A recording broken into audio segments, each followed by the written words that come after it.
Assalamualaikum warahmatullahi wabarakatuh. Halo teman-teman, gimana nih kabarnya? Semoga kalian itu selalu sehat dan terus bersemangat. Nah, sebelumnya izinkan saya untuk memperkenalkan diri ya. Nama saya Aulia Java Insani dengan NIM 2313407173. Saya dari kelas PKI 4E. Nah, teman-teman pernah gak sih merasakan kebingungan nih saat chatan dengan teman atau keluarga karena maksudnya tuh berbeda dengan ekspresi yang kalian bayangkan, atau kalian tahu seseorang itu sedang sedih meskipun dia bilang itu ke kita tidak apa-apa. Nah, itu karena dalam kehidupan sehari-hari, kita nggak cuma berbicara dengan kata-kata, tapi juga dengan gerakan, ekspresi, dan sikap tubuh. Nah, saya di sini akan sedikit menjelaskan tentang perbedaan komunikasi. Nah, ada komunikasi verbal dan non-verbal. Apa sih komunikasi verbal? Nah, komunikasi verbal ini ialah dia itu menggunakan kata-kata baik lisan maupun tulisan. Contohnya, eh, saat berbicara langsung, menulis pesan, membaca buku, komunikasi. Nah, ini juga tuh bersifat terstruktur dan memiliki aturan tata bahasa.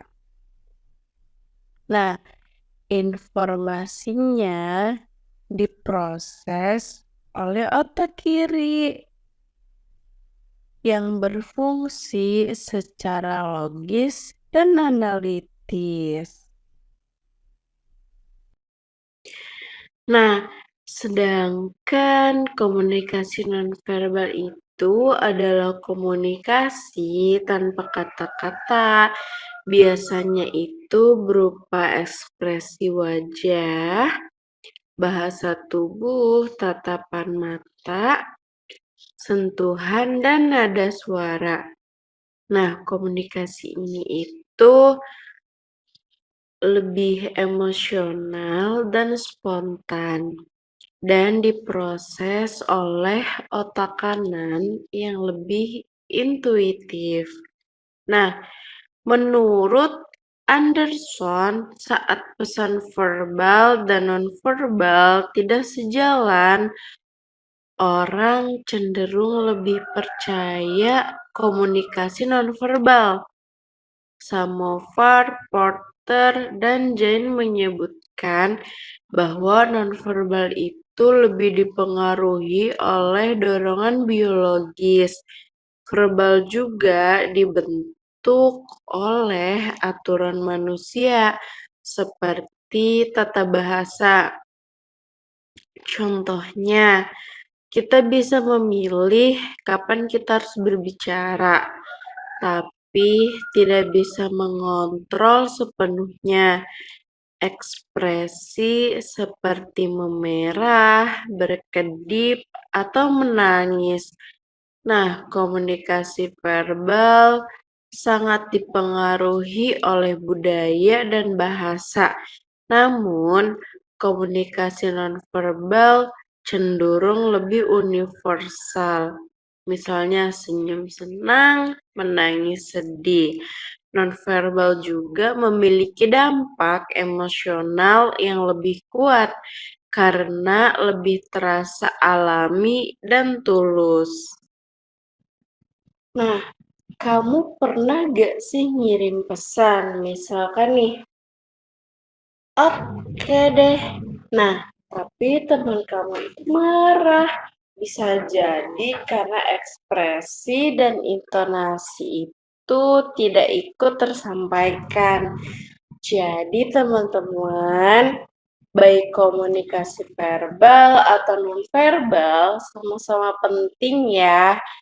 Contohnya nih, ada seorang ibu guru berkata kepada murid, "Tolong kerjakan tugas ini dan dikumpulkan besok pagi anak-anak." Nah, penjelasan ini adalah komunikasi verbal karena menggunakan kata-kata lisan untuk menyampaikan pesan secara langsung. Nah, yang kedua itu contohnya seorang guru menatap tajam sambil mengangkat alis kepala murid yang sedang ribut di kelas. Itu guru tidak mengucapkan sepatah kata pun, tapi ekspresi wajah dan bahasa tubuhnya menyampaikan pesan, "Berhenti ribut," atau "Saya tidak senang." Gunakan kata-kata dengan tepat, tapi jangan lupa ekspresi dan bahasa tubuhmu.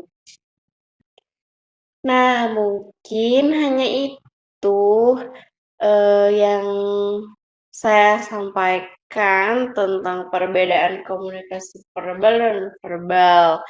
Saya di sini untuk memenuhi tugas yaitu ilmu komunikasi.